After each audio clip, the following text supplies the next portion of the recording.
Now, the problem with getting the narrative wrong is that you actually can't create public policies that solve the problem as a result of that. The conventional narrative is that the economic crisis, the financial crisis, exists because we have massive deregulation of the financial market. The narrative is this: September 18th was when we all became really aware that markets were failing around us. They were failing like crazy. The next thing that we understood is that when markets fail, that means that capitalism has failed. Well, that narrative is wrong, just as the Great Depression narrative was wrong. In fact, there was a cancer in the system all along, and it was because of poor government policy.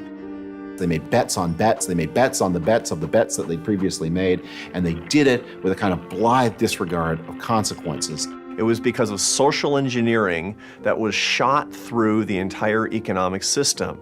Well, this thing came due, and they act as if they're victims and they need some sort of a bailout. They were deadbeats, just like the people who walked away from their mortgages.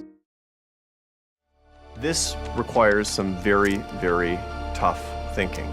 It means if we are going to embrace the path of free enterprise that has made this country great, we're going to have to do some hard things and make some hard decisions. And we're going to have to tell some people, no, they're not going to get bailouts. The problem that we face is one of national character right now. We have traditionally thought of the American way of life as one in which we enjoy a huge amount of thriving and prosperity.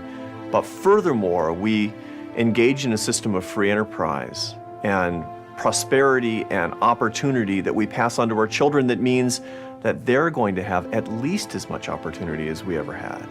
Well, what we're doing right now in response to this crisis is completely contrary to that. Our political class is telling us that what we need to do to save ourselves is to mortgage the future of our country and the future of our children. That's a change in our national character and a change in our national culture.